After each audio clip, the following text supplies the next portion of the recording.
a deep dive into Joe Coleman's Carnival spectacle, scrutiny, and the soul of Americana.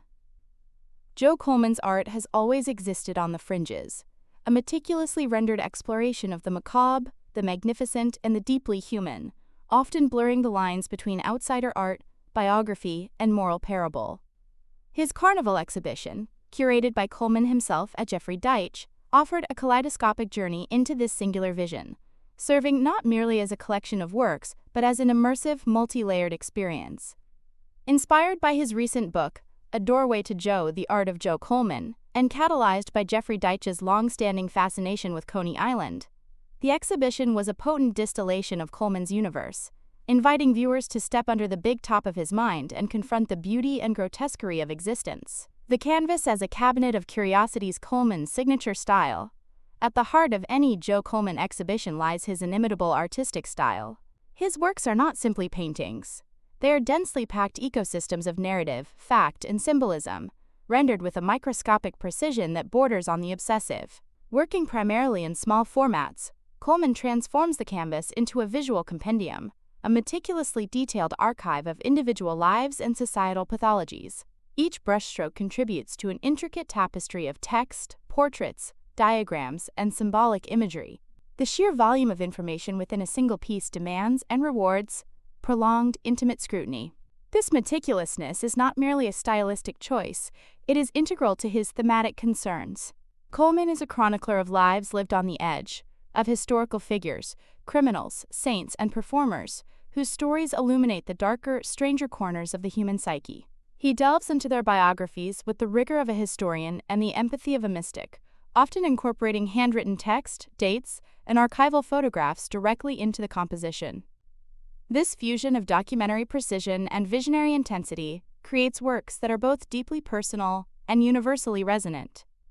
The Carnival exhibition amplified this aspect, presenting a collection where each piece felt like an individual tent in a grand, sprawling show, each housing its own unique, compelling narrative.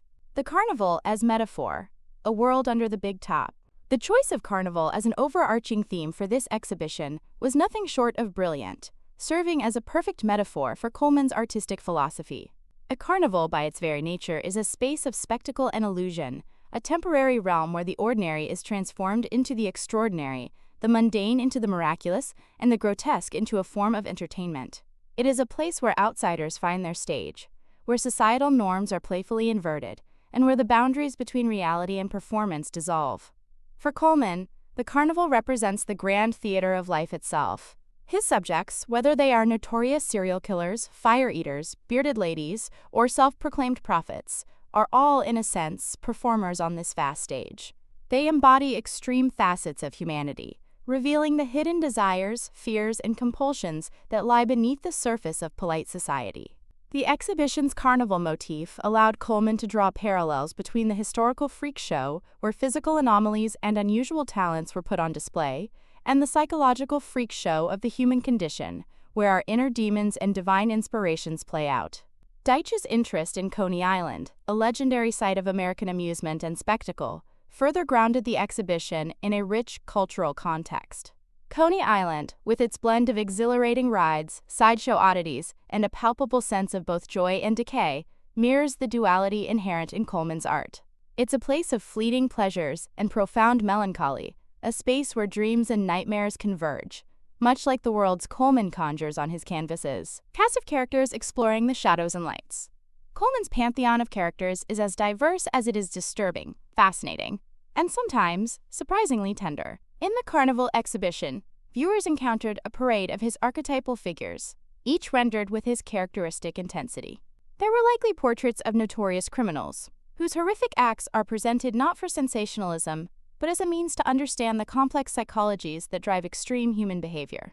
Coleman's deep dive into the lives of figures like Albert Fish or Lizzie Borden is not about moral judgment, but about meticulous dissection, understanding the confluence of environment, heredity, and personal trauma that shapes a destiny. Interspersed with these dark figures would be those who defy categorization, the self-mutilators, the religious visionaries, the marginalized performers of forgotten sideshows. These individuals, often seen as societal rejects, are given a voice and dignity through Coleman's compassionate gaze. He celebrates their resilience, their uniqueness, and the profound stories embedded within their unusual existences. The carnival, in this sense, becomes a sanctuary for these outsiders, a place where their eccentricities are not just tolerated but celebrated as part of the grand spectacle of human variation. Furthermore, Coleman frequently includes self-portraits and biographical elements within his larger narratives. His own life, with its periods of self-destruction and spiritual awakening, becomes another thread in the intricate tapestry. This deeply personal dimension adds a layer of vulnerability and authenticity, inviting the viewer to recognize that the darkness and light he explores in others are also aspects of the universal human experience. In a carnival, the ringmaster often becomes part of the show, and Coleman, as the curator of this carnival, was no exception, subtly weaving his own presence into the fabric of the exhibition. The immersive experience, a glimpse into obsession. Viewing a Joe Coleman painting is not a passive experience. It is an active engagement, a visual excavation. The carnival exhibition underscored this. Visitors likely found themselves leaning in close, their faces mere inches from the canvas, attempting to decipher the tiny script, to trace the intricate networks of lines, and to absorb the myriad details that reveal themselves only upon prolonged inspection. This physical proximity fosters an almost conspiratorial intimacy between the viewer and the artwork, as if one is being let in on a secret. Each work functions like a microcosmic world, an inverted reliquary filled not with holy relics, but with the fragments of tormented or extraordinary lives. The sheer density of information can be overwhelming at first, a cacophony of faces, dates, symbols, and handwritten confessions. However, with patience, patterns emerge, connections are drawn, and the fragmented pieces coalesce into coherent, albeit unsettling, narratives. This process of discovery is part of the allure, transforming the viewer into an amateur detective, piecing together clues from a visual crime scene. The experience is further heightened by Coleman's mastery of color and composition. Despite the often grim subject matter, his palette is frequently vibrant, almost jewel-toned, drawing the eye into the intricate details. The colors are not used for prettification, but to add a hallucinatory intensity, reflecting the heightened states of his subjects. The compositions, though dense, are surprisingly balanced, guiding the eye through a visual labyrinth without becoming chaotic. This control over chaos is yet another paradox at the heart of Coleman's genius. Beyond the spectacle, deeper meanings and enduring impact. Beyond the initial shock and awe of the carnival exhibition, a deeper contemplation of Coleman's themes emerges. His work transcends mere sensationalism, offering profound insights into the nature of good and evil, sanity and madness, fate and free will. He challenges conventional notions of morality, urging viewers to look beyond superficial judgments and consider the complex forces that shape human destiny. By presenting figures often deemed monstrous or pathetic with such meticulous attention and even reverence, Coleman forces us to confront our own biases and assumptions. The exhibition, in its carnival guise, implicitly questioned the very act of looking. Are we, the viewers, not also participants in a kind of sideshow, peering at the strange and unusual from a safe distance, seeking a thrill or a moral lesson?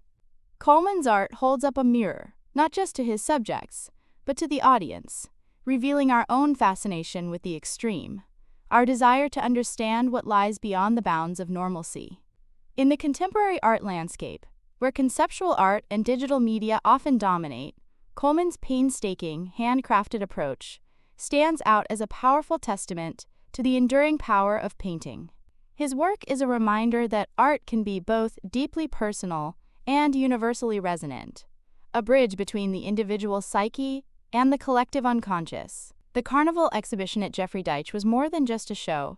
It was an invitation to confront the hidden corners of ourselves, to find the grotesque and the beautiful intertwined, and to recognize that the greatest spectacle of all is the unvarnished truth of the human heart. It solidified Joe Coleman's position not just as an artist, but as a modern-day oracle, meticulously charting the strange, compelling, and often unsettling landscape of the American soul. Joe Coleman's place within the art world is complex and often debated. He is frequently categorized as an outsider artist, a term typically applied to self-taught artists working outside the mainstream art establishment, whose work often displays unique visions and obsessive tendencies. While Coleman's self-taught nature, intense focus, and distinct personal iconography certainly align with this classification, His engagement with art history, his critical awareness, and his ability to curate a show in a prominent gallery like Jeffrey Deitch also challenge the strict boundaries of this category. His meticulously researched and documented narratives elevate his work beyond mere personal expression. They become a form of historical commentary and psychological inquiry. Unlike many classic outsider artists who create purely from an internal compulsion without regard for an audience or art historical context, Coleman is acutely aware of the stories he is telling and the impact they have. He is a storyteller as much as he is a painter, and his Carnival exhibition was a masterclass in narrative curation. He brings the hidden, the forgotten, and the dismissed into sharp focus, often compellingly arguing for their significance. This nuanced position allows him to bridge the gap between academic art and the raw, unfiltered expression of the self-taught. He offers a critique of societal norms and historical narratives from a unique vantage point, informed by deep empathy for his subjects, however depraved or celebrated they might be. His art doesn't just depict, it dissects, it empathizes, and sometimes it warns. This ethical dimension, often overlooked in discussions of his work, is crucial to understanding its enduring power. He forces us to consider the implications of fascination with the grotesque, and to question the moral frameworks we impose on human behavior. One of the most striking aspects of Coleman's art, and certainly a dominant feature of the Carnival exhibition, is his unflinching embrace of the grotesque. However, this is not a mere indulgence in shock value.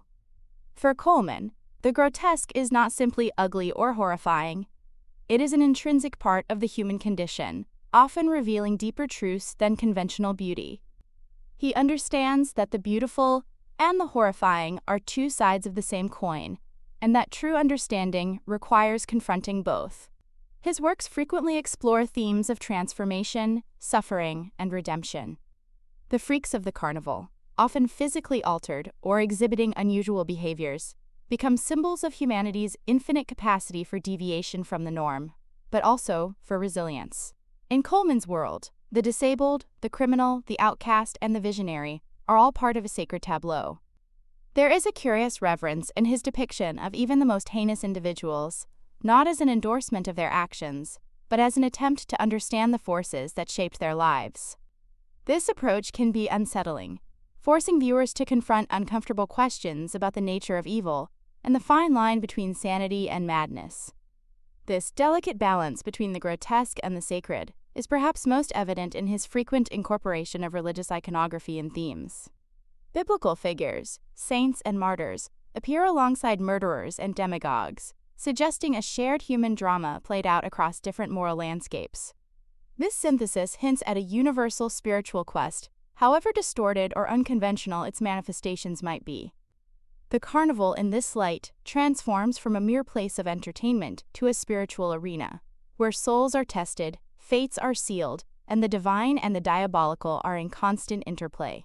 The Carnival exhibition solidified Joe Coleman's legacy as a significant, albeit unconventional, voice in contemporary art. His influence can be seen in the resurgence of interest in narrative art, in the embrace of meticulous detail, and in the growing appreciation for artists who operate outside traditional academic strictures. He reminds us that art does not need to be monumental in scale, to be monumental in impact. His small, intensely detailed works demand a kind of intimacy that larger, more abstract pieces often cannot achieve. In an age saturated with digital imagery and fleeting attention spans, Coleman's art serves as a powerful antidote. It demands patience, rewards contemplation, and challenges the viewer to slow down, to look closer, and to engage deeply with the stories being told. The act of deciphering his canvases becomes a meditative process, a journey into the hidden layers of meaning. This deliberate pace, almost a resistance to the speed of modern life, is a subversive act in itself, offering a quiet rebellion against superficiality. Furthermore, his work continues to provoke crucial conversations about mental health, societal marginalization, and the ethics of representation. By focusing on individuals often deemed other, he forces us to examine our own definitions of normalcy and deviance. His art is a testament to the power of individual stories, to illuminate universal truths, and to the enduring human fascination with the extremes of experience. The Carnival exhibition was not just a display of paintings. It was an invitation to a deeper introspection, a challenge to confront the shadow aspects of our collective history and personal psyches. It reaffirmed Coleman's role as a vital chronicler of the hidden, the bizarre, and the profoundly human elements that constitute the sprawling, bewildering, and utterly compelling carnival of existence. Ultimately, Joe Coleman's Carnival exhibition was a triumph of vision and dedication. It provided a powerful lens through which to view not only his singular artistic practice, but also the broader human condition. It was a reminder that the most profound insights often come from the least expected places, from the fringes and the shadows, and that true art has the power to disturb, enlighten, and ultimately transform. The big top may have packed up, but the echoes of its spectacle, and the meticulous narratives within, continue to resonate, inviting all who witnessed it to ponder the curious, complex, and captivating show that is life itself.